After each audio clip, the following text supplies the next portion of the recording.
రాష్ట్ర ముఖ్యమంత్రి గారు రాష్ట్ర ప్రతిష్ట పెంచేటువంటి పని కానీ లేకుంటే మాటలు కానీ మాట్లాడాలా, పని కానీ చేయాలా, అది వదిలిపెట్టి మన దావోస్లోనేమో ఆయన పాండిత్యాన్ని చూపించి రాష్ట్ర ప్రతిష్టను అబాస్పాలు చేసింది. అసంబద్ధంగా మాట్లాడి ప్రశ్న ఒకటైతే జవాబు ఒకటి, అది కూడా ఆ జవాబు యొక్క సాంద్రత ఏంది, సారాంశం ఏందో కూడా జనం నమ్ముకునేటువంటి విధంగా ఉంది. ఇప్పుడు లండన్లో పోయి ఈ రాష్ట్ర ప్రతిష్ట పెంచేటువంటి పని ఏం చేస్తున్నామో, ఈ రాష్ట్ర ప్రతిష్ట పెంచడం కోసం లండన్ పర్యటన ఏ రకంగా ఉపయోగపడుతుందో ఆ విషయాలు ప్రజలకు చెప్పి గౌరవం పెంచుకోవాల్సింది పోయి కారు గుర్తును ఇంత లోతు బొంద పెడతాం, అంత లోతు బొంద పెడతాం, పులి బయటకు వస్తే బోన్ సిద్ధంగా ఉంది, ఈ రకమైనటువంటి చౌకబారు మాటలు మాట్లాడడానికి కాదు రాష్ట్ర ప్రజలు ఎన్నుకున్నది.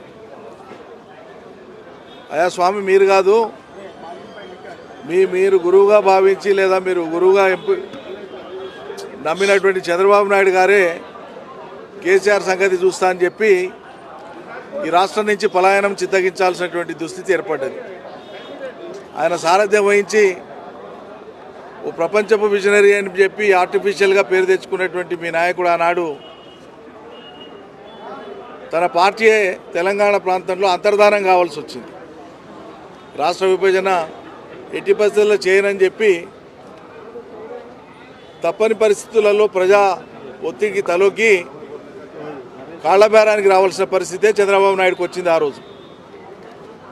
కాబట్టి చంద్రబాబు నాయుడు గారే కేసీఆర్ను ఏం చేయలేకపోగా ఆయన్నే వెలకలబడిపోయినాడు. ఎగిరెగిరి పడవద్దు, కొన్ని ప్రత్యేక పరిస్థితులలో చేతికి వచ్చినటువంటి అవకాశాన్ని, అధికారాన్ని, బాధ్యతను ఎంత హుందాగా నిర్వర్తిస్తే అంత గౌరవం పెరుగుతుంది, వ్యక్తిగతంగా పెరుగుతుంది, రాష్ట్రానికి పెరుగుతుంది తప్ప ఇంకా పోయినంతకాలం పాత మాటలు, చౌకబారు మాటలు, దిగజారుడు మాటలు మాట్లాడడం మూలంగా అది మీ వ్యక్తిత్వానికే భంగం అన్న సంగతి మీరు గుర్తెరిగితే మంచిది. మీరు కాదు, ఇంకెవ్వరు కూడా బీఆర్ఎస్ను, ఒక రాజకీయ పార్టీని, తెలంగాణ అస్తిత్వాన్ని, తెలంగాణ ఆత్మను ఎవ్వరు కూడా ఏమీ చేయలేరు. ఇట్లా చేస్తామని మాట్లాడిన వాళ్ళందరూ అంతరించిపోయినరు, అంతర్ధానం అయిపోయినరు తప్ప వాళ్ళ మాటలు గాలికి మిగిలిపోయినాయి తప్ప వాళ్ళు చేసింది ఏమీ లేదు. వ్యక్తిగతంగా